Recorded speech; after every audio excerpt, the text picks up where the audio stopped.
रोमोटॉइड arthritis एक special arthritis है, जैसा आपने मेंशन किया था, एक ऑटो इम्यून डिसीज़ है। एक ऐसी बीमारी है जिसमें बॉडी का खुद का इम्यून सिस्टम बॉडी के अगेंस्ट काम करने लगता है और धीरे धीरे जॉइंट्स को डैमेज करने लगता है। तो वो महिलाएं खुद को कैसे पहचाने कि इतने लोगों में हम रिस्क पर हैं, तो हम खुद को कैसे बचा करके रखें? अगर आपको जोड़ों में दर्द, जोड़ों में स्वेलिंग, सुबह उठने के बाद जकड़न शुरू हो रही है, तो आपको उसको लेके सचेत रहना है, डरने की ज़रूरत नहीं है। सो दैट हमें समझ में आए कि ये नॉर्मल आर्थराइटिस नहीं है, ये ऑटो इम्यून कंडीशन वाला आर्थराइटिस है। राइट, सो उसके लिए सबसे इम्पॉर्टेंट है सिम्टम्स किस तरीके के हैं। अगर आपको यंग एज में, मतलब अगर आप 30 या 40 साल के हैं, आपको जोड़ों में दर्द शुरू हो गया है, वो जोड़ों का दर्द जो आपके हाथों में ज़्यादा होता है, छोटे जोड़ों का दर्द जो सुबह उठने के बाद ज़्यादा होता है, सुबह उठने के बाद आपके जोड़ों में बहुत जकड़न रहती है, जैसे जैसे दिन आगे बढ़ता है वो जकड़न धीरे धीरे कम होती जाती है, और ये प्रॉब्लम आपको 1 से 1.5 महीने से बनी हुई है, तो आपको इस बारे में सोचना शुरू करना चाहिए और डॉक्टर से कंसल्ट करना चाहिए कि आपको रोमोटॉइड आर्थराइटिस है या नहीं। कोई स्पेसिफिक जॉइंट्स को भी ज़्यादातर डैमेज कर सकता है अगर रूमेटॉइड आर्थराइटिस हुआ? सो रोमोटॉइड आर्थराइटिस की जो मेन एफिनिटी है या जो ज़्यादा प्यार है इस बीमारी का, वो छोटे जोड़ों के साथ है। बॉडी के जो स्मॉलर जॉइंट है, तभी ये बीमारी हमेशा हाथों से शुरू होती है। नकल्स वगैरह। एब्सोल्युटली, शुरुआत वहाँ से होती है, लेकिन ये धीरे धीरे बड़े जोड़ों को भी इन्वॉल्व कर सकता है। और उसके लक्षण फिर किस तरीके, जैसे समझने हो कि अर्ली सिम्टम्स और वो एडवांस सिम्टम्स में कन्वर्ट होकर कैसे दिखाई देते हैं? अर्ली सिम्टम्स में तो आपको सारा पेन आपके हाथों में ही मिलेगा, ठीक। लेकिन जैसे जैसे प्रॉब्लम आगे बढ़ती जाएगी या अगर वो बीमारी कंट्रोल नहीं हो रही है, तो घुटने के जोड़ों में दर्द, घुटनों का टेढ़ा होना, हिप में आर्थराइटिस होना, स्पाइन में प्रॉब्लम होना, ये धीरे धीरे प्रोग्रेस हो सकता है। तो ये हल्दी, लहसुन जो एंटी इन्फ्लेमेटरी होते हैं, ये मदद करते हैं शरीर से सूजन कम करने में? बिल्कुल करते हैं। आपको 2 बातों में कंफ्यूज नहीं होना है। नंबर 1, रोमोटॉइड आर्थराइटिस का ये इलाज नहीं है। हाँ। इलाज दवाइयों से ही किया जा सकता है, उसी से इसको कंट्रोल में रखा जा सकता है। एंटी इन्फ्लेमेटरी फूड में जो सबसे कॉमनली चीज़ मिलती है, वो जो हम अपना ग्रेन खाते हैं, हम जो रोटी खाते हैं, उसमें ज्वार, बाजरा, मक्का, इन सब चीज़ों का ज़्यादा इस्तेमाल करना, पॉलिश्ड वीट का इस्तेमाल कम करना, सफ़ेद चावल का इस्तेमाल कम करना, क्योंकि ये सब पॉलिश्ड फूड में इन्फ्लेमेशन ज़्यादा होता है। अच्छा। तो ये खाना बहुत ज़रूरी है। अगर आप सुबह नट्स खा सकते हैं, तो बादाम भिगो के, अखरोट भिगो के खाएंगे, ये सब एंटी इन्फ्लेमेटरी वाले फूड हैं। तो अगर आप ये अपनी डाइट में शामिल करेंगे, तो इससे बॉडी का इन्फ्लेमेशन कम रहेगा।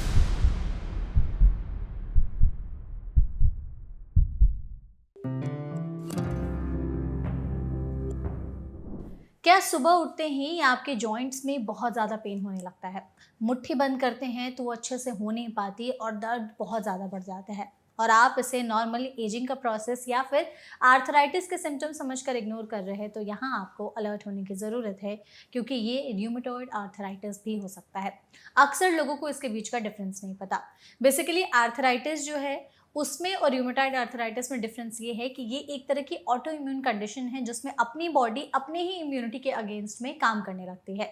लेकिन ज़रूरी है समय रहते इसका डायग्नोसिस, समय रहते इसके लक्षण पहचाना, सो दैट इलाज जल्दी शुरू हो सके और इस प्रॉब्लम के साथ आपकी जो लाइफ है वो बेहतर तरीके से जी जा सके। इसलिए हमने भी आज के सेशन को ऑर्गेनाइज किया है कि अगर आप में से कोई भी लोग र्यूमेटॉइड आर्थराइटिस से सफ़र कर रहे हैं, तो उनके लिए ये इन्फॉर्मेशन बहुत ही ज़्यादा यूजफुल हो सकेगी। वीडियो को एंड तक ज़रूर देखिएगा, जिसके लिए हमारे साथ इस सेशन में एक बहुत ही स्पेशल एक्सपर्ट मौजूद हैं। हमारे साथ हैं डॉक्टर युगल कारकुर, जो कि सीनियर कंसल्टेंट है orthopaedic surgery department, Narayana hospital, Gurgaon में। तो डॉक्टर, सबसे पहले तो इस सेशन में आपका बहुत बहुत स्वागत है। बहुत धन्यवाद। Thank you so much doctor, हमारे साथ जुड़ने के लिए, और हम कोशिश करेंगे आपके जरिए हमारी ऑडियंस तक इस टॉपिक के बारे में ज़्यादा से ज़्यादा जानकारी और अवेयरनेस पहुंचा सके। सबसे पहले हम यही चाहते हैं कि नॉर्मल आर्थराइटिस और र्यूमेटॉइड आर्थराइटिस, इसमें क्या डिफरेंस है? अगर ये हमारी ऑडियंस को समझना हो तो प्लीज़ इसके बारे में बताइए। तो सबसे आसान भाषा में अगर समझने की कोशिश करें कि रोमोटॉइड आर्थराइटिस एक तरीके का आर्थराइटिस है। तो आर्थराइटिस कई तरीके के हो सकते हैं। रोमोटॉइड आर्थराइटिस एक स्पेशल आर्थराइटिस है, जैसा आपने मेंशन किया था, एक ऑटो इम्यून डिसीज़ है। एक ऐसी बीमारी है जिसमें बॉडी का खुद का इम्यून सिस्टम बॉडी के अगेंस्ट काम करने लगता है और धीरे धीरे जॉइंट्स को डैमेज करने लगता है। बिल्कुल।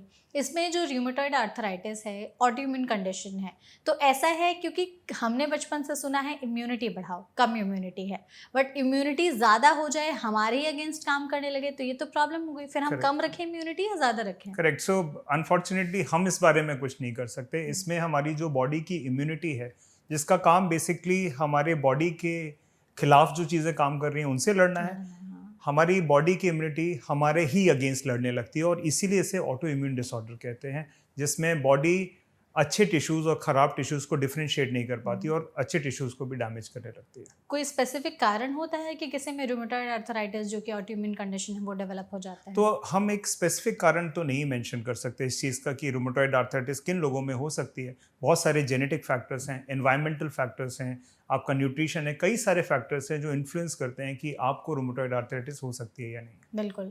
अगर इसी को समझना हो हमारी ऑडियंस को, क्योंकि अक्सर लोगों के मन में सवाल यही आता है कि मुझे क्यों हुई ये प्रॉब्लम? मैं तो अच्छे से खा भी रहा हूँ, पी भी रहा हूँ, लाइफ़स्टाइल भी ठीक है, फिर मेरी इम्यूनिटी मेरे खिलाफ क्यों लड़ाई कर रही है? तो रूमेटॉइड आर्थराइटिस होने के पीछे क्या मेजर कारण है, जो अक्सर लोग समझते नहीं, जानते नहीं, उनसे छुपे हुए हैं? तो सबसे अनफॉर्चुनेट बात तो यही है कि आप डिसाइड नहीं कर सकते या आपका आउटर एनवायरनमेंट डिसाइड नहीं कर सकता कि आपको रूमेटॉइड आर्थराइटिस होगा या नहीं होगा। अच्छा। ये एनवायरमेंटल डिसीज़ नहीं है, ये लाइफस्टाइल डिसीज़ नहीं है, ये वो डिसीज़ है जिसमें बॉडी के जेनेटिक फैक्टर्स में कुछ ऐसा बदलाव हुआ कि उसमें इम्यूनिटी हमारे खुद के काम अगेंस्ट काम करने लगी एंड अनफॉर्चुनेटली इसलिए आप उसे रोक नहीं सकते, होने के बाद सिर्फ ट्रीट कर सकते हैं। तो स्पेसिफिक अगर कुछ रिस्क फैक्टर समझने हो, या कौन से लोग हैं जिन्हें ये डेवलप कंडीशन हो सकती है रूमेटॉइड आर्थराइटिस सो ये देखा गया है कि अगर आपको फैमिली हिस्ट्री है, आपके परिवार में आपके माता पिता को या भाई बहनों को ये प्रॉब्लम है, तो चांसेस हैं कि आपको भी ये हो सकता है। महिलाओं में खासकर ये ज़्यादा कॉमन है, 2 से 3 गुना ज़्यादा कॉमन है मेल से। तो ये कुछ रिस्क फैक्टर्स हैं जिनमें आपको थोड़ा-सा सतर्क रहना है कि ये प्रॉब्लम आपको भी हो सकती है। बिल्कुल। आपने सबसे पहले कहा फैमिली हिस्ट्री। अक्सर मैंने ऐसे लोग देखे हैं जिनकी फैमिली में दूर-दूर तक ऑटोइम्यून कंडीशंस की कोई हिस्ट्री नहीं है, स्टिल उनको ये प्रॉब्लम होने लगती है और रूमेटॉइड आर्थराइटिस कई बार कम एज में भी हो जाती है। तो फिर क्या पीछे तो रीज़न हो डिफरेंशिएट करना है जेनेटिक कंडीशंस और हेरिडिटरी कंडीशन में। मतलब? ऑटोइम्यून डिसऑर्डर्स या रूमेटॉइड आर्थराइटिस कोई हेरिडिटरी कंडीशन नहीं है जो जनरेशंस में ट्रैवल करती अच्छा, रहेगी। पास ऑन है। It can happen to you, आपके साथ भी हो सकता है, ये हो सकता है आपके परिवार में किसी को ना हो, बट आपके जीन्स में वो बदलाव हुए जिसकी वजह से आपको रूमेटॉइड आर्थराइटिस हो सकती है। ओके। सेकंड, आपने कहा कि अगर कोई औरत है तो उनको 2 से 3 गुना रिस्क बढ़ जाता है। रूमेटॉइड आर्थराइटिस के ज़्यादातर केसेस यंग लोगों में और ख़ास करके महिलाओं में देखे जा रहे हैं। तो वो महिलाएं खुद को कैसे पहचानें कि इतने लोगों में हम रिस्क पर हैं, तो हम खुद को कैसे बचा करके रखें? तो इसमें जो सबसे ज़रूरी चीज़ है वो तो अगर आपके परिवार में हिस्ट्री है तो आपको रिस्क ज़्यादा होगी, तो आपको उसको लेके अवेयर रहना है। और सबसे ज़रूरी चीज़ जो रूमेटॉइड आर्थराइटिस में है वो है सिम्टम्स को जल्दी रिकॉग्नाइज करना। अगर आपको जोड़ों में दर्द, जोड़ों में स्वेलिंग, सुबह उठने के बाद जकड़न शुरू हो रही है तो आपको उसको लेके सचेत रहना है, डरने की ज़रूरत नहीं है, लेकिन इन सिम्टम्स को जल्दी आइडेंटिफाई करना है ताकि आप अपने डॉक्टर से उसके साथ जल्दी मिल सकें। बिल्कुल। तो जो महिलाएं किस एज ग्रुप में ज़्यादातर रहती हैं, उनमें रूमेटॉइड आर्थराइटिस डेवलप होने का खतरा ज़्यादा रहता है? तो नॉर्मल आर्थराइटिस से रूमेटॉइड आर्थराइटिस इसीलिए अलग है। जो नॉर्मल आर्थराइटिस है वो एज बढ़ने के साथ होती है, बट रूमेटॉइड आर्थराइटिस 30 साल से लेकर 60 साल की उम्र में कभी भी आ सकती है। तो ये यंग लोगों में भी हो सकती है। तो जैसे मैंने बताया, अगर आपको सिम्टम्स हैं जो रूमेटॉइड आर्थराइटिस की तरफ इशारा कर रहे हैं तो आपको उनको लाइटली लेने की ज़रूरत नहीं है। आप अपने स्पेशलिस्ट से कंसल्ट करें और इसको रूल आउट करें कि आपको रूमेटॉइड है या नहीं है। जो आपने कहा कि कई बार ये आर्थराइटिस से डिफरेंट होता है ज़्यादातर मामलों में, तो उसमें लक्षण भी अलग तरीके से बिल्कुल। आते हैं। अगर जो ऑडियंस हमारे इस वीडियो को देख रही है उन्हें समझना हो कि set of symptoms rheumatoid arthritis में क्या आते हैं और आर्थराइटिस में क्या आते हैं, सो दैट हमें समझ में आए कि ये नॉर्मल आर्थराइटिस नहीं है, ये ऑटोइम्यून कंडीशन वाला आर्थराइटिस है। सो उसके लिए सबसे इम्पॉर्टेंट है सिम्टम्स किस तरीके के हैं। जो एज रिलेटेड आर्थराइटिस होती है उसमें सबसे इम्पॉर्टेंट चीज़ तो यही है कि वो उम्र में लेट आएगी। हाँ। अगर आपको यंग एज में, मतलब अगर आप 30 या 40 साल के हैं, आपको जोड़ों में दर्द शुरू हो गया है, वो जोड़ों का दर्द जो आपके हाथों में ज़्यादा होता है, छोटे जोड़ों का दर्द जो सुबह उठने के बाद ज़्यादा होता है, सुबह उठने के बाद आपके जोड़ों में बहुत जकड़न रहती है, जैसे जैसे दिन आगे बढ़ता है वो जकड़न धीरे धीरे कम होती जाती है, और ये प्रॉब्लम आपको 1 से 1.5 महीने से बनी हुई है, तो आपको इस बारे में सोचना शुरू करना चाहिए और डॉक्टर से कंसल्ट करना चाहिए कि आपको रूमेटॉइड आर्थराइटिस है या नहीं है। और आर्थराइटिस के क्या होंगे फिर सिम्टम्स? तो यही सारे सिम्टम्स जो मैंने बताया, अगर आपको रूमेटॉइड आर्थराइटिस है तो इनमें से लक्षण आपको शुरुआती स्टेज में आ सकते हैं। जैसे जैसे बीमारी आगे बढ़ती जाती है और बहुत सारी प्रॉब्लम्स हैं जो रूमेटॉइड आर्थराइटिस अपने साथ लेके आती है, बट ये वो शुरुआती लक्षण हैं जिसके बेसिस पे हमें ये सोचना शुरू कर देना चाहिए कि ये कहीं गठिया तो नहीं है, और इसके लिए हमें जो भी इंपॉर्टेंट टेस्ट हैं वो करने चाहिए। हम सिम्टम्स को थोड़ा सा और सिंप्लीफाई और ब्रेक डाउन करके समझने की कोशिश करेंगे, क्योंकि यही वो चीज़ है जिससे हम रूमेटॉइड आर्थराइटिस को पकड़ सकते हैं। सबसे पहले जो लोग ज़्यादातर लक्षण के साथ आते हैं कि सुबह में ज़्यादातर जोड़ों में दर्द रह रहा है, तो ये जो मॉर्निंग स्टिफनेस है, क्या ये एकदम बताती है कि रूमेटॉइड आर्थराइटिस ही है? तो जो मॉर्निंग स्टिफनेस है वो इन्फ्लेमेटरी आर्थराइटिस के लक्षण है। रूमेटॉइड आर्थराइटिस एक तरीके का इन्फ्लेमेटरी आर्थराइटिस है। हाँ। तो जितनी भी इन्फ्लेमेटरी आर्थराइटिस होते हैं उनमें जो पेन है वो सुबह के समय ज़्यादा होते हैं। इसके अलावा जो नॉर्मल आर्थराइटिस है या जिसे हम डिजेनरेटिव आर्थराइटिस कहते हैं, जो उम्र के साथ हो रही होती है, उनमें ये लक्षण नहीं पाए जाते। उनमें पेन कब बढ़ता है? जब आप चलना शुरू करते हैं, जब आप एक्टिविटी करते हैं, तो क्योंकि वो आपका जोड़ डैमेज हो रहा है तो पेन बढ़ना शुरू हो जाता है। तो जिन लोगों को ऑस्टियोआर्थराइटिस की प्रॉब्लम है उनको पेन शाम को ज़्यादा होता है। जिनको इन्फ्लेमेटरी आर्थराइटिस या रूमेटॉइड आर्थराइटिस है उन्हें दिन में या सुबह उठने के पेन सबसे ज़्यादा होता है। बिल्कुल। कई लोगों के साथ ये दिक्कत होने लगती है ना कि जब वो उठते हैं बैठते हैं तब जोड़ों में बहुत ज़्यादा दर्द होता है। नॉर्मल अगर चलेंगे तब ठीक रहेगा, लेकिन सिर्फ उठते बैठते वक्त ज़्यादातर पेन उनको दिखाई देता है। क्या ये एक रूमेटॉइड आर्थराइटिस का हो सकता है? ये किसी भी आर्थराइटिस का सिम्टम हो सकता है। इसको समझने का बड़ा आसान सा तरीका है कि जोड़ में जब मूवमेंट होगा तभी तो पेन होगा। हाँ। तो जब जॉइंट मूव करेगा, आप एक पोजीशन में नीचे बैठे हुए और सडनली खड़े हो रहे हैं, तो उस जोड़ में मूवमेंट हो रहा है जिस जोड़ में डैमेज है। जब डैमेज जोड़ मूव करेगा तो पेन होगा। और इसमें कई लोगों के साथ ये प्रॉब्लम आती है कि मुट्ठी बंद करने में तकलीफ होती है और ये हाथ वाले जो जॉइंट्स हैं उसमें लक्षण ज़्यादा सीवियर तरीके से दिखाई देते हैं। तो क्या ये एकदम शॉर्ट साइन है कि ये तो आ रही है? तो मैं आपके ऑडियंस को ये चीज़ घर बैठे डायग्नोस करने के लिए बता सकता हूँ कि अगर आपको आपके हाथों के जोड़ों में पेन है, हाथों के जोड़ों में भी आपके फिंगर्स के इन जॉइंट्स में पेन है, ध्यान रखिएगा इन जॉइंट्स में पेन नहीं है, सिर्फ इन जॉइंट्स में पेन है, सारी फिंगर्स में पेन है, सिमेट्रिकल है, मतलब दोनों हाथों में है, सुबह उठने के बाद होता है, आधे पौने घंटे के बाद कम हो जाता है, 1 से 1.5 महीने तक बना हुआ है, तो बहुत स्ट्रॉन्ग चांस है कि आपको रूमेटॉइड आर्थराइटिस हो सकता है। आर्थराइटिस के लिए तो लोगों को पता है कि चलो हड्डी के डॉक्टर के पास या जोड़ों के डॉक्टर के पास जाएंगे। रूमेटॉइड आर्थराइटिस के लिए फिर किसके पास जाएं? तो आमतौर पर जो पहला पॉइंट ऑफ कांटेक्ट होता है वो या तो एक जनरल फिजिशियन या हड्डी के डॉक्टर ही होते हैं, क्योंकि ऐसी आम धारणा है पॉपुलेशन में कि कोई हड्डियों में दर्द है तो आपको हड्डी के डॉक्टर के पास ही जाना है। हाँ। समय जैसे जैसे बदलते जा रहा है और खासकर बड़े शहरों में रूमेटोलॉजिस्ट जो स्पेशलिस्ट डॉक्टर होते हैं ऑटोइम्यून डिसऑर्डर्स के, वो लोग भी अवेलेबल हैं। बट हमारा देश जहाँ पे इतनी पॉपुलेशन है वहाँ पे रूमेटोलॉजी क्योंकि एक सुपर स्पेशलिटी ब्रांच है, बहुत ज़्यादा डॉक्टर्स अवेलेबल नहीं होंगे, तो जिम्मेदारी हमारे ऊपर भी उतनी है कि इस तरह के पेशेंट्स को ट्रीट करें, सही टाइम पे रिकॉग्नाइज करें और उनको सही स्पेशलिटी में ज़रूरत पड़ने पे रेफर भी करें। बिल्कुल। इसमें ना डॉक्टर एक डिफरेंस हमें ज़रूर बताइएगा कि जो सिम्टम्स हैं बोन्स में और जॉइंट्स में, ये अलग कैसे होंगे अगर रूमेटॉइड आर्थराइटिस है किसी को, क्योंकि अक्सर लोग जोड़ में और हड्डी दोनों में कंफ्यूज हो जाते हैं। राइट, सो ये बीमारी तो जोड़ों की है। नेचुरली जो जोड़ हैं वो तो बोन से मिलके बनते हैं, तो प्रॉब्लम जो है वो मेनली जोड़ों के अंदर है। ये जो ऑटोइम्यून डिसऑर्डर है जिसमें जो इम्यूनिटी है वो आपके जोड़ों को ही डैमेज कर रही है, जोड़ के अंदर जो कार्टिलेज की स्मूथ लेयर है उसको डैमेज कर रही है। जब वो डैमेज होगा तो पेन होगा, उसका असर डेफिनेटली बोन्स के ऊपर तो पड़ेगा ही पड़ेगा। रूमेटॉइड आर्थराइटिस में क्या ये बाकी बॉडी ऑर्गन्स को भी अफेक्ट कर सकती है हमारे जोड़ों को अलावा? तो आमतौर पर हमारा यही मानना है कि गठिया तो जोड़ों की बीमारी है, बट एक बहुत बड़ा मिथ है ये। रूमेटॉइड आर्थराइटिस शरीर के किसी भी ऑर्गन को डैमेज कर सकता है। जो सबसे ज़्यादा इफेक्ट होता है वो हमारी आंखों के ऊपर, हार्ट के ऊपर, लंग्स के ऊपर, स्किन के ऊपर, कहीं भी हो सकता है। रूमेटॉइड आर्थराइटिस सिर्फ जोड़ों की बीमारी नहीं है, ये बॉडी के बाकी ऑर्गन्स को भी इफेक्ट कर सकता है, और इसलिए जब भी इसका ट्रीटमेंट हम करते हैं तो दिमाग में इस बात को रखते हैं कि हमें बाकी ऑर्गन्स को भी ध्यान रखना है कि उनमें कोई डैमेज तो नहीं हो रहा है। कैसे प्रेजेंट करते हैं ये डैमेजेस रूमेटॉइड आर्थराइटिस के बाकी बॉडी ऑर्गन में? तो ये समझ एक बहुत आसान तरीके से अगर समझें तो इन्फ्लेमेशन बढ़ रहा है बॉडी में। हाँ, क्योंकि हमारी इम्यूनिटी हमारे अगेंस्ट लड़ रही है, बॉडी में इन्फ्लेमेशन बढ़ा हुआ है। हार्ट में जब इन्फ्लेमेशन बढ़ता है तो हार्ट के चारों तरफ की लेयर में इन्फ्लेमेशन बढ़ जाता है, जिसे पेरिकार्डाइटिस कहते हैं। लंग के अंदर अगर इन्फ्लेमेशन बढ़ेगा तो लंग में फाइब्रोसिस हो सकती है, स्किन में भी फाइब्रोसिस हो सकती है, किडनी में भी सेम प्रॉब्लम्स हो सकती हैं।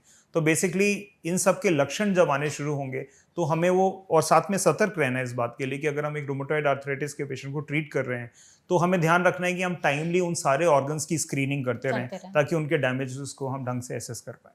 तो जैसे आपने कहा कि आंखों में रूमेटॉइड आर्थराइटिस कैसे दिखाई देगा? तो आमतौर पर जो लोग कंप्लेन करते हैं वो करते हैं ड्राई आई की, कि आंख में हर समय किरकिरा लगता रहता है, सूखी रहती हैं आंखें, जो टीयर है वो बनना कम हो गया है। ये सारी प्रॉब्लम्स रूमेटॉइड आर्थराइटिस से जुड़ी हुई होती हैं। और मैं एक बड़ी अच्छी बात बताता हूँ आपको कि जितने भी पेशेंट जो रूमेटॉइड आर्थराइटिस के लिए ट्रीटमेंट पर हैं, हम उनको रेगुलर आई स्क्रीनिंग के लिए आई के डॉक्टर के पास भेजते हैं, क्योंकि कभी कभी लक्षण आने में बहुत टाइम लग जाता है, तब तक डैमेजेस होना शुरू हो चुके होते हैं। इसलिए हमें टाइमली स्क्रीनिंग करना जरूरी है और जो भी प्रॉब्लम है उसे टाइमली ट्रीट करना जरूरी है। एंड सेम हार्ट में किस तरीके से होगा, ये कौन सी बीमारी देगा? तो सारे रूमेटॉइड आर्थराइटिस के मरीजों को हर 6 महीने या 1 साल में, डिपेंडिंग ऑन उनकी प्रोफाइल कैसी है, हम इको टेस्ट की एडवाइस जरूर करते हैं ताकि हार्ट के फंक्शन को स्क्रीन कर सकें। लक्षणों का इंतजार नहीं करना है क्योंकि तब तक प्रॉब्लम बहुत आगे बढ़ चुकी होगी, इसलिए स्क्रीनिंग करना बहुत जरूरी है। Same with lungs? Absolutely, absolutely. Lungs के लिए कौन से टेस्ट होते हैं? So generally pulmonary function test होता है, लंग की कितना लंग एक्सपैंड कर रहा है जब आप सांस अंदर लेते हैं, उसको करने का एक टेस्ट होता है। और ये बड़ा आसान सिंपल सा टेस्ट है, जिससे आपको पता चल जाता है कि आपको गठिया की बीमारी की वजह से लंग कैपेसिटी आपकी कहीं कम तो नहीं हो रही है। और लिवर, जो आपने कहा कि लिवर में भी नॉर्मल रूटीन लिवर फंक्शंस आपको टेस्ट करने हैं, वैसे भी हमें कराने होते हैं, क्योंकि जब गठिया की दवाइयां हम शुरू करते हैं, उन दवाइयों का लिवर के ऊपर नेगेटिव साइड इफेक्ट हो सकता है, इसलिए हम रेगुलरली हर तीसरे या छठे महीने में लिवर फंक्शन, किडनी फंक्शन, इन टेस्ट को रेगुलरली कराते हैं। तो मतलब रूमेटॉइड आर्थराइटिस सिर्फ आपकी जॉइंट्स को ही नहीं, इतने मेजर ऑर्गन्स को भी इफेक्ट कर सकती है। तो कोई टेस्ट होता है कंफर्म करने के लिए, क्योंकि जैसे आर्थराइटिस वगैरह होता है तो डेक्सा स्कैन, बोन डेंसिटी, इस तरीके के टेस्ट कराते हैं, बट ये तो एक ऑटो इम्यून कंडीशन है, फिर इसका टेस्ट क्या अलग तरीके से होता है? एब्सोल्युटली। सो आज के टाइम में हमारे पास बहुत अच्छे टूल्स हैं ये कंफर्म करने के लिए डायग्नोसिस के पॉइंट ऑफ व्यू से।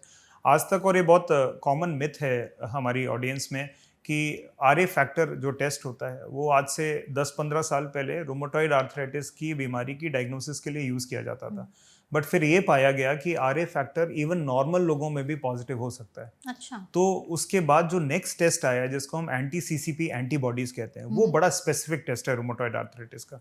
अगर वो टेस्ट पॉजिटिव है तो ये ऑलमोस्ट 100% श्योर हो जाता है कि आपको रूमेटॉइड आर्थराइटिस है। कैसे होता है? तो वो टेस्ट भी ब्लड से ही होता है, it's a normal blood test. आप anti CCP antibody, RA factor, ESR, CRP, ये कुछ ब्लड टेस्ट हैं बेसिक, और साथ में हीमोग्लोबिन में हम देखते हैं। ये सारे टेस्ट करते हैं डायग्नोसिस को कंफर्म करने के लिए, बीमारी इस समय किस स्टेज पे है वो देखने के लिए, और ट्रीटमेंट का रिस्पांस कैसा होगा वो भी देखने के लिए। इसमें क्या सिटी स्कैन, एक्सरे, MRI वगैरह भी करते हैं? सो रूमेटॉइड आर्थराइटिस की डायग्नोसिस के लिए सीटी स्कैन, एक्सरेज का कोई रोल नहीं है। वो सिर्फ इन ब्लड टेस्ट से डायग्नोस किया जा सकता है, लेकिन उसका असर किन जोड़ों पे ज़्यादा हो रहा है उस तरह से हम एक्सरे, अगर हाथों में ज़्यादा डैमेज है या घुटने में ज़्यादा डैमेज है तो उस पर्टिकुलर बॉडी पार्ट का एक्सरे करके देखा जा सकता है, ये देखने के लिए कि डैमेजेस कितने हो रहे हैं। कोई स्पेसिफिक जॉइंट्स को भी ज़्यादातर डैमेज कर सकता है अगर रूमेटॉइड आर्थराइटिस हुआ? सो रूमेटॉइड आर्थराइटिस की जो मेन एफिनिटी है या जो ज़्यादा प्यार है इस बीमारी का, वो छोटे जोड़ों के साथ है। बॉडी के जो स्मॉलर जॉइंट है, तभी ये बीमारी हमेशा हाथों से शुरू होती है। एब्सोल्युटली, शुरुआत वहाँ से होती है, लेकिन ये धीरे धीरे बड़े जोड़ों को भी इन्वॉल्व कर सकता है। और उसके लक्षण फिर किस तरीके, जैसे समझने हो कि अर्ली सिम्टम्स और वो एडवांस सिम्टम्स में कन्वर्ट होकर कैसे दिखाई देते हैं? अर्ली सिम्टम्स में तो आपको सारा पेन आपके हाथों में ही मिलेगा, लेकिन जैसे जैसे प्रॉब्लम आगे बढ़ती जाएगी या अगर वो बीमारी कंट्रोल नहीं हो रही है तो घुटने के जोड़ों में दर्द, घुटनों का टेढ़ा होना, हिप में आर्थराइटिस होना, स्पाइन में प्रॉब्लम होना, ये धीरे धीरे प्रोग्रेस हो सकती है। और ये हम कैसे समझ सकते हैं? पेशेंट जनरली कंप्लेन करते हैं, और हम अपनी प्रैक्टिस में जो सबसे ज़्यादा देखते हैं वो जो रूमेटॉइड आर्थराइटिस के पेशेंट हैं, वो कुछ समय के बाद या कुछ सालों के बाद घुटनों में दर्द की कंप्लेन के साथ आते हैं। हम डेफिनेटली इन केसेस में एक्सरेज करके देखते हैं, ये देखने के लिए कि रूमेटॉइड आर्थराइटिस ने घुटने के जोड़ पे कितना डैमेज किया है, और उसके हिसाब से फिर उसको अकॉर्डिंगली ट्रीट करते हैं। किस स्टेज में डिसीज़ है उसके हिसाब से उसका ट्रीटमेंट होना चाहिए। ट्रीटमेंट का आपने बात की ना डॉक्टर, तो इसमें ना लोगों को लगता है जैसे कि ये एक प्रॉब्लम ऐसी है जिसमें आपकी बॉडी में इन्फ्लेमेशन बढ़ गया है, एंटी इन्फ्लेमेटरी डाइट फॉलो करना शुरू करेंगे, बहुत सारी ऐसी चीज़ें डाइट में शामिल कर देंगे, जैसे हल्दी हो गया, जैसे एंटी इन्फ्लेमेटरी बोला जाता है, इसमें प्रॉपर्टीज़ हो गई, लहसुन हो गया, इस तरीके की चीज़ें। तो ये हल्दी, लहसुन जो एंटी इन्फ्लेमेटरी होते हैं, ये मदद करते हैं शरीर से सूजन कम करने में? बिल्कुल करते हैं। आपको दो बातों में कंफ्यूज नहीं होना है। नंबर 1, रूमेटॉइड आर्थराइटिस का ये इलाज नहीं है। इलाज दवाइयों से ही किया जा सकता है, उसी से इसको कंट्रोल में रखा जा सकता है। आप वैसे एग्जांपल ले लीजिए, जैसे डायबिटीज़ की बीमारी है, डायबिटीज़ में इलाज दवाइयों से होगा लेकिन कंट्रोल डाइट से होगा। सेम आर्थराइटिस में है, गठिया की बीमारी में डाइट का बहुत क्रूशियल रोल है। अगर आप एंटी इन्फ्लेमेटरी डाइट लेते हैं, मतलब वो खाना खाते हैं जिससे बॉडी में इन्फ्लेमेशन कम रहेगा, तो आपकी बीमारी का बॉडी के ऊपर असर कम पड़ेगा। लेकिन इसका ये मतलब नहीं है कि इससे बीमारी कंट्रोल हो जाएगी। तो कुछ ऐसे एंटी इन्फ्लेमेटरी डाइटरी चीज़ों में आप खानों के नाम बता सकते हैं कि ये चीज़ें आप ज़रूर शामिल कर लिए अगर आपको रूमेटॉइड आर्थराइटिस है तो सबसे ज़रूरी हमारे भारत के खान पान में ये है कि जो हम खाना खाते हैं उसमें एंटी इन्फ्लेमेटरी फूड में जो सबसे कॉमनली चीज़ मिलती है वो जो हम अपना ग्रेन खाते हैं, हम जो रोटी खाते हैं उसमें ज्वार, बाजरा, मक्का, इन सब चीज़ों का ज़्यादा इस्तेमाल करना, पॉलिश्ड व्हीट का इस्तेमाल कम करना, सफ़ेद चावल का इस्तेमाल कम करना, क्योंकि ये सब पॉलिश्ड फूड में इन्फ्लेमेशन ज़्यादा होता है। अच्छा। तो ये खाना बहुत ज़रूरी है। अगर आप सुबह नट्स खा सकते हैं तो बादाम भिगो के, अखरोट भिगो के खाएंगे, ये सब एंटी इन्फ्लेमेटरी वाले फूड हैं। तो अगर आप ये अपनी डाइट में शामिल करेंगे तो इससे बॉडी का इन्फ्लेमेशन कम रहेगा। क्या अवॉइड करना है आपको? आपको वो सारी चीज़ें अवॉइड करनी है जो बाजार में मिलती हैं। सारे प्रोसेस्ड खाने, सारे तले भुने खाने, सारे पैकेज्ड फूड, इनसे आपको बिल्कुल दूर रहना है। बिल्कुल। जैसे सिनेमन के लिए भी कहा जाता है कि दालचीनी में भी एंटी इन्फ्लेमेटरी होता है, अदरक में भी होता है, लहसुन में भी और कच्ची हल्दी में भी। तो ये सारी चीज़ें भी डाइट में शामिल कर सकते हैं? बिल्कुल करना चाहिए, बट इसको उसी लिमिट में यूज़ करना चाहिए जिससे उसका फ़ायदा हो। आप ये सब चीज़ें एक्सेस में यूज़ करेंगे, आपको इनसे नुकसान होने शुरू हो जाएंगे। बिल्कुल। इन्फ्लेमेशन के लिए आजकल सोशल मीडिया पे ये भी बहुत ज़्यादा डिबेट चल रही है कि ग्लूटेन, लैक्टोस या फिर राइस, इन सब से लोगों को एलर्जीज हो रही हैं जिसकी वजह से शरीर में इन्फ्लेमेशन लेवल्स बढ़ रहा है। तो लोग रोटी, चावल, दूध पीना छोड़ दे रहे हैं। क्या जिन्हें रूमेटॉइड आर्थराइटिस है उनको भी ये सेम चीज़ फॉलो करनी चाहिए? तो इस खतरनाक ट्रैप में ना फंसें। आपको ग्लूटेन की एलर्जी है, आप लैक्टोज इंटॉलरेंट हैं और आपको रूमेटॉइड आर्थराइटिस है, उस केस में आपको दवाई चीज़ें बंद करनी है। लेकिन अगर आपको लैक्टोज इंटॉलरेंस नहीं है, आपको दूध दही खाने से कोई दिक्कत नहीं होती, आप चावल गेहूं आराम से खा पाते हैं, तो आपको कुछ भी बंद करने की जरूरत नहीं है। क्योंकि इन सब चीज़ों का बहुत सारे न्यूट्रिशियस बेनिफिट भी हैं, लेकिन इंटॉलरेंट सारे लोग नहीं होते। इसलिए ये ब्लैंकेट स्टेटमेंट नहीं है कि अगर आपको गठिया है तो ये सारे खाने आपको बंद कर देने चाहिए। हमारे एक यूज़र ने ना इस चीज़ को लेके कमेंट किया था कि उन्हें कुछ सालों पहले रूमेटॉइड आर्थराइटिस डिटेक्ट हुआ था, तो उन्होंने बहुत रिसर्च वगैरह की। तो उनको पता चला कि पहले जो हमारे यहाँ पे गेहूं होता था जो ग्लूटेन से था, उसकी जो क्वालिटी थी वो आज के समय में बहुत ज़्यादा खराब हो चुकी है। सेम विद चावल, पहले हम रॉ अनपॉलिश्ड खाते थे, अब एकदम पॉलिश्ड चावल आ रहे हैं। इवन हम लोग आटे को भी छान देते हैं तो उसके साथ में जो चीज़ें रहती हैं वो भी निकल जाती हैं। तो उन्होंने बोला कि मैंने अपनी डाइट से रोटी कट कर दिया, चावल कट कर दिया, उसकी जगह मैं मिलेट्स पे शिफ्ट हो गया। मैंने रागी, ज्वार, बाजरा या फिर फॉक्सटेल इस तरह की चीज़ें खानी शुरू कर दी, तो मेरा रूमेटॉइड आर्थराइटिस अब कंट्रोल में है। क्या ये चीज़ें फॉलो की जा सकती हैं? बिल्कुल करना चाहिए। ये बेसिकली सिर्फ रूमेटॉइड के मरीजों के लिए नहीं, सबके लिए ट्रू है। आपको पॉलिश्ड व्हीट नहीं इस्तेमाल करना है, वो उतना ही बुरा है जितना आप शुगर खा रहे हैं, उसके जैसा ही है। क्योंकि रिफाइन होने के बाद जो भी उसके पौष्टिक तत्व हैं वो सारे रिफिनेशन के साथ चले जाते हैं, आपके पास सिर्फ कार्बोहाइड्रेट रह जाता है पीछे। तो अगर आप मिलेट पे शिफ्ट होंगे तो मिलेट का ग्लाइसेमिक इंडेक्स कम होता है, वो बॉडी में शुगर्स के स्पाइक्स कम करता है। जितने बॉडी में शुगर के स्पाइक कम होंगे उतनी बार इंसुलिन के स्पाइक भी नहीं होंगे। जब ये होगा तो बॉडी में इन्फ्लेमेशन धीरे धीरे कम होने लगेगा। तो मिलेट तो डेफिनेटली जरूरी है। आपको अपनी डाइट से portion of wheat, portion of rice को कम करना चाहिए और रादर आपको ज्वार, बाजरा की तरफ शिफ्ट होना चाहिए, क्योंकि ये आपको डेफिनेटली हेल्प करेंगे। बिल्कुल। आपने ये भी कहा कि बाहर के खाने बिल्कुल अवॉइड करें, तो उसमें जैसे जो आजकल हमारे जिस हिसाब से लाइफस्टाइल है, बहुत मुश्किल है बाहर का खाना इंसान ना खाए। कुछ ना कुछ करके दिन में, मुझे नहीं लगता आज के समय में लोग नहीं खाते होंगे, बहुत ही ऐसे कम लोग होंगे, एक चिप्स खा लिया, एक समोसा खा लिया, उन्हें लगता है एक ही तो है। लेकिन ये एक एक करके हर दिन कंज्यूम करना बहुत खतरनाक हो सकता है अगर आपको रूमेटॉइड आर्थराइटिस है तो। कोई भी परेशानी को अगर आप आदत बना लेंगे अगर इस प्रॉब्लम को, तो वो फिर आपको नुकसान देने वाली है। तो अगर वो चीज़ खराब है और आपकी हैबिट में है तो वो आपके लिए नुकसानदायक है। तो अगर आप डेली बाहर खाना खाते हैं, क्योंकि आपको ये देखना है कि बाहर बना हुआ खाना, जिसको so called home made food भी बोलते हैं या होम मील्स बोलते हैं, उनमें भी जो क्वालिटी ऑफ ऑयल यूज हो रहा है वो बल्क में क्रिएट किया जा रहा है, उसमें टेस्ट डाला जा रहा है, वो सब चीज़ें उसमें से उसके जो नेचुरल इंग्रेडिएंट्स हैं उनको खराब कर देता है। तो आप वंस इन ए वाइल कोई भी चीज़ करने में प्रॉब्लम नहीं है, बट अगर आप उसको हैबिट बना लेंगे तो वो आपके अगेंस्ट काम करने लगेगी। बिल्कुल। कुछ एंटी इन्फ्लेमेटरी फ्रूट्स, वेजिटेबल्स या नट्स वगैरह भी हैं जिनको हम अपनी डाइट में शामिल कर सकते हैं सपोर्ट करने के लिए अगर रूमेटॉइड आर्थराइटिस। एब्सोल्युटली। एक्चुअली मैंने आपको वही शुरू में जो बताया कि वॉलनट बहुत अच्छा है, अखरोट बहुत अच्छा है। आप 2-3 अखरोट सुबह पानी में भिगो के रखें खाइए। और उसको खाइए, वो बहुत बढ़िया आपको एंटी इन्फ्लेमेटरी की तरह काम करता है। फ्रूट्स एंड वेजिटेबल्स सारे एंटी इन्फ्लेमेटरी हैं, सारे के सारे fruits and vegetable anti inflammatory की तरह काम करते हैं। जो नॉन वेजिटेरियंस हैं उनके लिए फ़िश, क्योंकि फ़िश में ओमेगा 3 फैटी एसिड होता है जो कि एक बहुत पोटेंट एंटी इन्फ्लेमेटरी है, तो फ़िश डेफिनेटली अपनी डाइट में इंट्रोड्यूस कर सकते हैं। तो और जो वेजिटेरियन लोग हैं वो फ्रूट और जो वेजिटेबल्स हैं उस पर अपनी डाइट को ज़्यादा, तो अपने खाने में आप फ्रूट और वेजिटेबल के पोर्शंस को बढ़ाएं, अपने ग्रेन्स के पोर्शन को कम करेंगे तो वो बैलेंस कर देगा आपके इन्फ्लेमेशन को। इसमें ना आपने जैसे फिश की बात कही, तो नॉन वेजिटेरियन खानों को बनाने का तरीका हमारे इंडिया में मुझे नहीं लगता कि कोई सही तरीके से फॉलो करता है।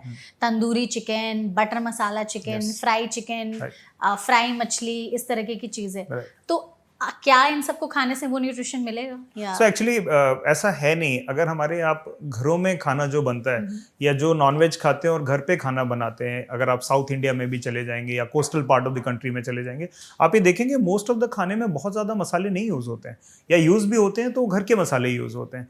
प्रॉब्लम है कि जब खाना कमर्शियल मार्केट में इंट्रोड्यूस होता है तो वो सबकी टेस्ट बड को केटर करे, आपको वो उमामी टेस्ट दे जिससे आप वापस लौट के आए, वहाँ प्रॉब्लम शुरू होती है। तो इसलिए जो खाना आप घर पे बना रहे हैं वो उतना नुकसान आपको दे ही नहीं सकता, बट डेफिनेटली अगर आप बॉइल्ड अंडे खाएंगे तो उससे जो आपको अंडे की न्यूट्रिशियस वैल्यूज हैं वो सारी मिल जाएंगी। तो आपको डिसाइड करना है कि आप खाना कैसे कंज्यूम करते हैं। ग्रिल्ड चिकन बहुत अच्छा है लेकिन बटर चिकन अच्छा नहीं है, तो हमें डिफरेंशिएट करना है। चिकन ने अपनी प्रॉपर्टी लूज नहीं करी कहीं पे, बट हमने जो साथ में चीज़ें ऐड करी उनके नुकसान बहुत है। Correct. तो वो सब चीज़ें हमें समझने की जरूरत है। बिल्कुल।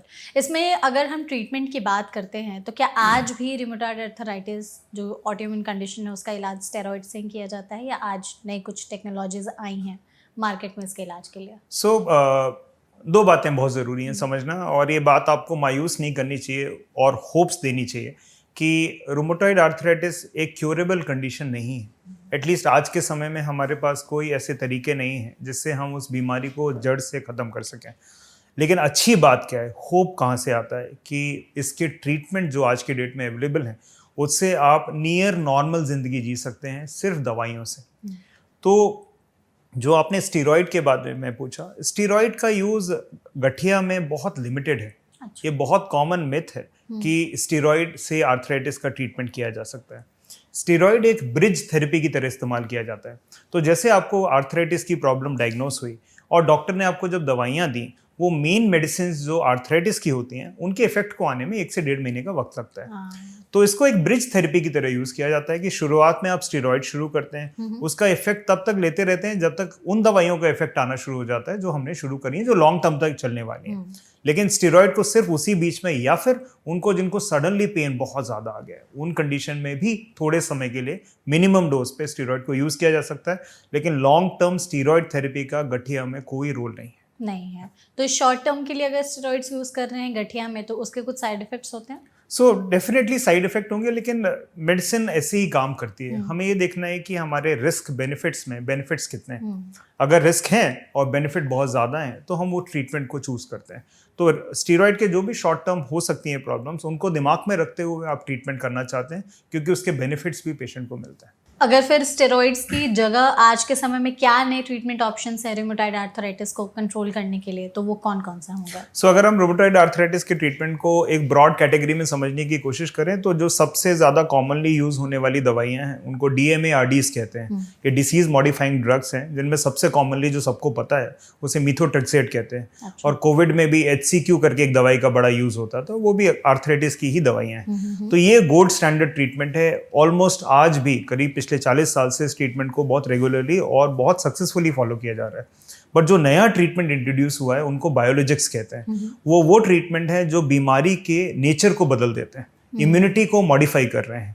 इन नई मेडिसिन में कई सारे इनहिबिटर्स हैं जो अब इंट्रोड्यूस करने शुरू कर दिए हैं, और इन सबको एक बायोलॉजिकल की कैटेगरी में डाला गया है। जो patient first line of treatment को रिस्पॉन्ड नहीं कर रहे हैं उन्हें सेकेंड लाइन पे शिफ्ट किया जाता है। अच्छा, और इसमें क्या दवाइयाँ रहती हैं, इंजेक्शंस रहते हैं, या किस तरीके का? जितने भी बायोलॉजिकल थेरेपीज, जो नई थेरेपीज हैं, वो इंजेक्टेबल फॉर्म्स में आना शुरू हो गई हैं। उसका एडवांटेज ये है कि कई सारे नए मॉलिक्यूल हैं जिनमें इंजेक्शन आपको हफ्ते में एक बार या महीने में एक बार ही लेना है, रादर देन डेली दवाइयाँ खाना। तो जिन लोगों में बीमारी एक पॉइंट के बाद स्टेबल हो जाती है तब उन्हें बायोलॉजिकल थेरेपीज पे और इन मंथली थेरेपीज पे शिफ्ट कर दिया जाता है ताकि उनके ऊपर से मेडिसिन डेली लेने का जो लोड है उसे कम किया जा सके। एक ये भी लोगों के मन में रहता है सवाल कि रूमेटॉइड आर्थराइटिस बहुत ही खर्चीला ट्रीटमेंट है, अगर एक बार हो गया तो ऑब्वियसली क्योर है नहीं, तो लाइफ लॉन्ग मैनेज करना पड़ेगा। और उसमें भी कई बार ऐसा होता है कि अटैक आते हैं, तो वो जो एपिसोडिक अटैक्स होते हैं ना, वो इतने पेनफुल होते हैं कि इंसान की बर्दाश्त से बाहर हो जाता है। तो ये आपके पास पेशेंट्स कुछ अपनी चीज़ें लेकर के आते हैं जो आप हमारी ऑडियंस के साथ साझा करना चाहेंगे? एक तो आज के डेट में ट्रीटमेंट का खर्चा पहले से कम हो गया है। जब दवाइयाँ बायोलॉजिकल थेरेपीज 20 साल पहले आई थी तब क्योंकि वो पेटेंटेड मॉलिक्यूल्स थे तो महंगे थे। आज के डेट में बहुत ही सस्ते दामों पे रूमेटॉइड आर्थराइटिस का ट्रीटमेंट अवेलेबल है, तो पहले तो ये दिमाग में नहीं होना चाहिए। दूसरी चीज़ है, आप दवाइयाँ जितना रेगुलरली लेंगे, आप जितनी अपनी बीमारी को मॉनिटर करेंगे, उतना चांसेस हैं कि ये बीच में जो एपिसोड आ रहे हैं फ्लेयर्स के, वो कम आएंगे। जितने फ्लेयर्स के एपिसोड कम आएंगे उतनी तकलीफ आपको कम होगी, उतनी हॉस्पिटल विजिट्स कम होंगी, उतना आपके एक्सपेंसेस कम होंगे। तो हमें ध्यान रखना है कि जो ट्रीटमेंट है अगर उसको लेके आपका कंप्लाइंस अच्छा है तो आपकी ये जो तकलीफ है बार बार बीच में आने वाली, इससे आप बचे रहोगे। और ये जो एपिसोडिक अटैक्स आते हैं रूमेटॉइड आर्थराइटिस में, इनको हम कैसे समझें कि नहीं ये तो इमरजेंसी साइंस है, तुरंत डॉक्टर से या हॉस्पिटल विजिट करने की ज़रूरत है? आप जब भी ये ऑब्जर्व करते हैं कि सडनली आपके जोड़ों के दर्द बढ़ने शुरू हो गए, जोड़ों में सूजन आनी शुरू हो गई है, आपका चलना फिरना एकदम से बंद हो गया है, ये आमतौर पर तब होता है जब सीजन्स में चेंज आते हैं। एकदम से ठंड जब आने वाली होती है या बारिश का सीजन आने वाला होता है, तब आमतौर पर गठिया के पेशेंट्स को हॉस्पिटल जाने की जरूरत पड़ती है क्योंकि बीमारी धीरे धीरे बढ़ना शुरू हो जाती है उस पॉइंट पे। और इनमें से कोई भी सिम्टम अगर आपको होता है तो आपको अपने रूमेटोलॉजिस्ट से, ऑर्थोपेडिक डॉक्टर से मिलना है ताकि आपकी उस दौरान दवाइयों को मॉडिफाई किया जा सके, ताकि आप पेन उस समय जो झेल रहे हैं वो कम से कम किया जा सके। इसमें एक्सरसाइज को लेकर के कुछ हैं ऐसे रूल्स या रिस्ट्रिक्शंस कि कौन से एक्सरसाइज कर सकते हैं या नहीं कर सकते हैं, या कौन से फिजिकल एक्टिविटी आप अवॉइड करने के लिए कहते हैं अगर रूमेटॉइड गठिया हो गया है तो? जोड़ों की किसी भी बीमारी में एक्सरसाइजेस सबसे इंपॉर्टेंट है। वो बीमारी को भले ही ठीक ना करें बट आपके जोड़ों को डैमेज होने से, जोड़ों को स्टिफ होने से तो बिल्कुल बचा सकते हैं। तो अगर आपको आर्थराइटिस की बीमारी डायग्नोस हो गई है, आप ये रूल बना लीजिए कि आपको डेली योगा या किसी भी form of exercises, physical therapy regular करना है। क्या नहीं करना है? बहुत ज़्यादा स्ट्रेनियस एक्टिविटी, बहुत ज़्यादा स्पोर्ट्स। अगर आपकी बीमारी कंट्रोल में नहीं है, आपकी उम्र ज़्यादा हो गई है, तो बहुत एक्टिव स्पोर्ट्स में या जहाँ पे आपको इंजरी होने के चांसेस हों, उनको थोड़ा सा अवॉइड करना है। ठीक है। इसमें बहुत सारे लोग जैसे इंडियन टॉयलेट का इस्तेमाल, सीढ़ी चढ़ना या उठने बैठने वाले काम करना भी बंद कर देते हैं क्योंकि ऑब्वियसली उनसे उनके जोड़ों में बहुत तकलीफ होती है। तो ये सारी चीज़ें फिर क्या हमेशा के लिए बंद हो जाती हैं? आप जितनी भी एक्टिविटीज़ अपनी मॉडिफाई कर लेंगे उतना आपके लिए वो बेनिफिशियल है। अगर इंडियन टॉयलेट में बैठने के लिए घुटने को इतना मोड़ना पड़ता है जिससे आपको तकलीफ होती है, तो डेफिनेटली वेस्टर्न कमोड पे शिफ्ट होना समझदारी की बात है। तो वो एक्टिविटीज़ को आप मॉडिफाई करिए और आप अपने हिसाब से अपने चारों तरफ एक एनवायरनमेंट बनाइए जहाँ पे आपको वो काम कम से कम करना पड़े जिससे आपको तकलीफ होती है। जो नॉर्मल आर्थराइटिस होता है उसमें ऐसा है कि घुटने घिस गए हैं तो आपको सर्जरी करनी पड़ेगी और कुछ नॉन सर्जिकल मेथड्स भी है, लेकिन ओवरऑल बात सर्जरी पर आती है कि उसमें घुटने बदलवाने पड़ेंगे, इस तरह की चीज़ें। रूमेटॉइड आर्थराइटिस में भी घुटने बदलवाने की नौबत आती है? बिल्कुल। सो आप समझें बात को कि आर्थराइटिस तो सेम है सब जगह, किस वजह से हो रही है वो अलग हो जाती है। जब उम्र के साथ आर्थराइटिस हो रही है तो धीरे धीरे जोड़ घिसता चला जा रहा है और जोड़ के बीच में गैप खत्म हो जाता है, जिसको एडवांस्ड आर्थराइटिस कहते हैं। गठिया में भी सेम चीज़ है, गठिया की वजह से जोड़ खराब हो रहा है और धीरे धीरे घिसता जा रहा है। दोनों सिचुएशन में ट्रीटमेंट डिसाइड होता है बीमारी की स्टेज से। अगर आपके घुटने के बीच में गैप बिल्कुल खत्म हो गया है, जिसको एडवांस्ड ऑस्टियोआर्थराइटिस कहते हैं, उस केस में जो बेस्ट ट्रीटमेंट ऑप्शन है वो नी रिप्लेसमेंट सर्जरी है। लेकिन अगर आपकी डिसीज अभी अपने माइल्ड या मॉडरेट स्टेज में है तो उन केसेस में फिजियोथेरेपी से, मेडिकेशन से, घुटने में लगने वाले इंजेक्शन से बीमारी को कुछ हद तक कंट्रोल में भी रखा जा सकता है और प्रॉब्लम को कुछ समय तक डिले भी किया जा सकता है। डॉक्टर, इसमें ना जैसे आर्थराइटिस का आपने भी कहा था कि ज़्यादातर बड़े बुजुर्ग लोगों में होता है, तो अगर 50-60 में किसी को होता है, कुछ समय का ट्रीटमेंट लेकर के वो सर्जरी कराते हैं तो इम्प्लांट्स 10-12 साल चल जाते हैं। अगर रूमेटॉइड आर्थराइटिस किसी यंग पेशेंट में हो गया जो अपने 30s में या 40s में है और उनको सर्जरी की ज़रूरत पड़ गई, तो क्या फिर हर 10 साल में सर्जरी कराएं वो? तो दो जवाब हैं इसके। पहला जवाब तो ये है कि अगर अनफॉर्चुनेटली आपकी उम्र 40 साल है, आपके घुटने रूमेटॉइड आर्थराइटिस की वजह से ख़राब हो चुके हैं, तो मैं हमेशा लोगों से यही बात करता हूँ कि क्या सिर्फ इस कारण से कि आपको दोबारा सर्जरी की ज़रूरत पड़ेगी आप अपने 10-15 साल ख़राब करना चाहते हैं? हालांकि करेक्शन ये है कि आज की डेट में जो नी रिप्लेसमेंट के इम्प्लांट्स या हिप रिप्लेसमेंट के इम्प्लांट्स हैं उनकी लाइफ 25 से 30 साल तक बढ़ गई है। द हाई क्वालिटी इम्प्लांट जो मार्केट में अवेलेबल हैं उनकी लाइफ कम से कम इतनी है। तो एक इंसान जो 40 साल के हैं, जो चल फिर नहीं पा रहे हैं, तकलीफ में रोज अपनी जिंदगी गुजारते हैं, अगर हम उन्हें एक ऐसा ट्रीटमेंट ऑप्शन दें जो उन्हें 40 साल से लेकर 60 साल तक पेन फ्री रख सकता है, तो इससे बढ़िया बेट कोई हो ही नहीं सकती। उसके बाद अगर 60 साल में रिवीजन सर्जरी की जरूरत पड़ती है तो डेफिनेटली करना चाहिए। अगर रूमेटॉइड आर्थराइटिस हो गया है, किसी को सिर्फ दवाइयों पे रखा है आपने कि मेडिसिन ले रहे हैं, इंजेक्शंस ले रहे हैं, तो वो लाइफ टाइम उसको कैसे मैनेज करके और कंट्रोल करके रख सकते हैं, उसके लिए कुछ टिप्स एडवाइस? जो सबसे इम्पॉर्टेंट टिप है वो ये है कि आपको अपनी मेडिसिन बिना डॉक्टर से पूछे बिल्कुल बंद नहीं करनी है। जो सबसे ज़्यादा चीज़ें हम ऑब्जर्व करते हैं या जब पेशेंट्स हमारे पास ओपीडी में आते हैं, वो ट्रीटमेंट को लेके नॉन कंप्लाइंस है। उसके पीछे का कारण भी बताता हूँ मैं। आमतौर पर जब आप दवाइयाँ शुरू करते हैं तो सबसे पहले आपको इमीडिएटली उसके बेनिफिट्स नहीं मिलते। उसके बाद कई बार बीच में जो फ्लेयर्स आते हैं तो आप बड़े मायूस हो जाते हैं कि मैं दवाइयाँ खा रहा हूँ, इतना कुछ कर रहा हूँ, लेकिन प्रॉब्लम अभी भी बनी हुई है, और ये सोच के लोग दवाइयाँ खाना बंद कर देते हैं। आप जैसे ही अपनी मेडिसिन बंद करोगे, बीमारी फिर से अपना सर उठाना शुरू कर देगी। और अगर आप मान लीजिए आपने 6 महीने का गैप कर दिया, फिर आप डॉक्टर के पास गए, फिर ट्रीटमेंट शुरू किया, सब कुछ जीरो से स्टार्ट होगा। आपने जितना गेन किया था वो सब लूज हो जाएगा। तो सबसे इंपॉर्टेंट चीज़ है ट्रीटमेंट के साथ कंप्लाइंस। अगर आपको ट्रीटमेंट से कोई साइड इफेक्ट हो रहे हैं, दवाइयाँ सूट नहीं कर रही हैं, तो आपको अपने डॉक्टर को दिखाना बहुत ज़रूरी है। वहाँ से सेकंड पॉइंट आता है कि रेगुलर फॉलोअप बहुत ज़रूरी है। ये वो बीमारियाँ नहीं हैं जिसमें आपने एक बार दिखा लिया और उसके बाद आप 10 साल के लिए भूल गए।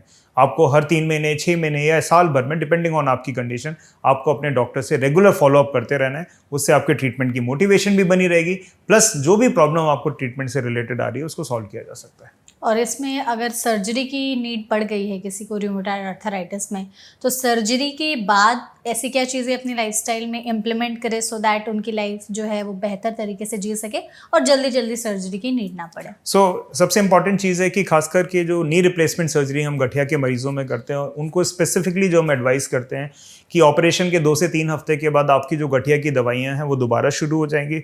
आपको ये बात दिमाग में रखनी है कि ये जो ऑपरेशन है सिर्फ खराब जोड़ को रिप्लेस करने के लिए, ना कि बीमारी का इलाज है। तो आपकी इलाज रेगुलर चलता रहेगा। Regular physiotherapy, regular exercises, weight को कंट्रोल में रखना और डाइट को एंटी इन्फ्लेमेटरी रखना। अगर आप ये सब चीज़ें कर पाएंगे तो एक तो उस ट्रीटमेंट का आपको सही लाभ मिलेगा और फ्यूचर में कोई और सर्जरी या कॉम्प्लिकेशन से आप बचे रहेंगे।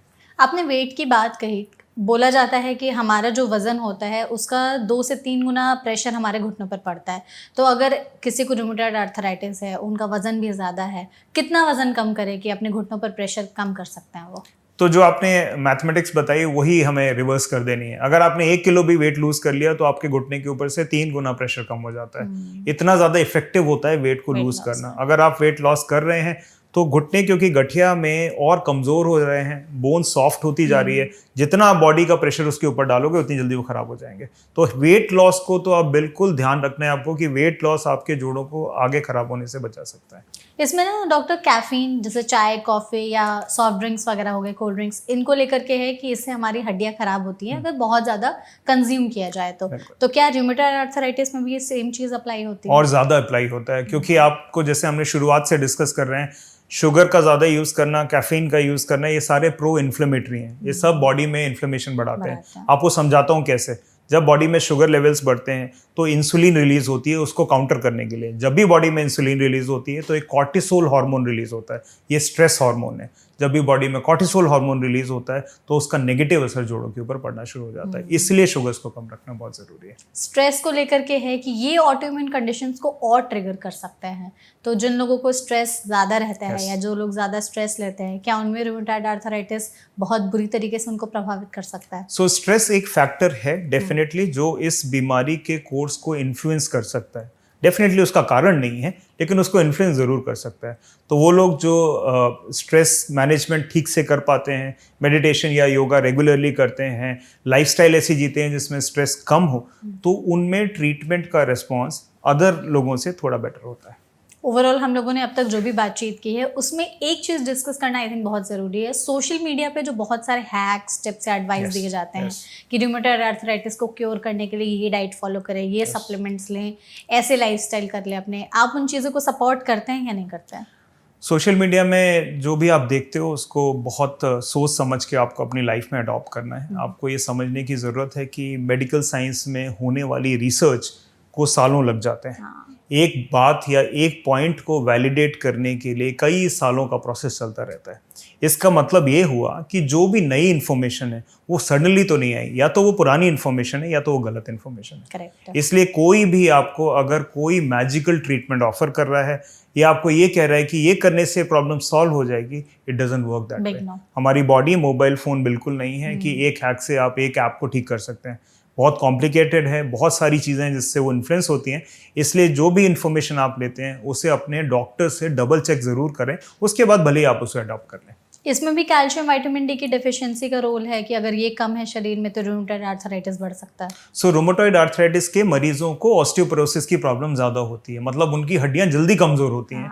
तो उनको कैल्शियम और विटामिन डी की ज़रूरत नॉर्मल लोगों से ज़्यादा होती है। अच्छा, तो कितना इनटेक रख सकते हैं हम अपना कैल्शियम विटामिन? सो हम हमेशा जो पेशेंट जिनको रूमेटॉइड आर्थराइटिस होती है उनको रेगुलर कैल्शियम पे देते हैं। कैल्शियम का डोज डेली का 1000 से 1250 mg के करीब होता है। बट हम ये भी उन्हें बताते हैं कि आपको ये ताउम्र लगातार नहीं खाते रहना है। कैल्शियम और विटामिन डी आपको बीच में ब्रेक लेके एक पर्टिकुलर ड्यूरेशन के लिए देना चाहिए, फिर थोड़े समय के लिए रोक भी लेना चाहिए ताकि बॉडी को खुद भी उसे बनाने का मौका मिले। तो बीच में ब्रेक्स लेना है, but regularly calcium vitamin D consumption बहुत जरूरी है। ठीक है, तो आई थिंक डॉक्टर हम लोगों ने अब तक जो भी डिस्कशन की है इस सेशन में वो हमारी ऑडियंस को जानने समझने में बहुत आसानी होगी।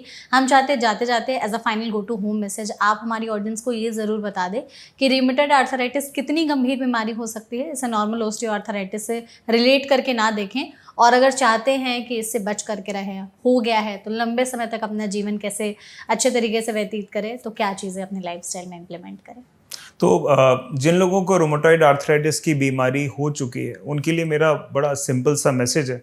सबसे पहले तो उम्मीद छोड़ने की ज़रूरत नहीं है। सारी गलतियां तभी होती हैं जब आप उम्मीद छोड़ देते हैं। रूमेटॉइड आर्थराइटिस की बीमारी का आज के टाइम में बहुत अच्छे और कारगर इलाज अवेलेबल हैं। अगर आप इलाज रेगुलर करेंगे तो आप अपनी ज़िंदगी वैसी ही जी सकते हैं जैसे नॉर्मल लोग जी रहे हैं। इसलिए आपको सबसे पहले बीमारी के जो इनिशियल सिम्टम्स हैं उनको रिकॉग्नाइज करना है, अपने डॉक्टर से मिलना है, ट्रीटमेंट के साथ कंप्लाई करना है। कोई भी अगर कॉम्प्लिकेशंस हो रहे हैं तो डॉक्टर से दोबारा जाके बात करनी है। जो भी अनसाइंटिफिक चीज़ें हैं उनसे दूर रहना है या बिना डॉक्टर से पूछे नहीं करना है। वेट लॉस करना है, रेगुलर एक्सरसाइज करनी है, स्ट्रेस मैनेज करना है, और सबसे ज़रूरी आपकी डाइट।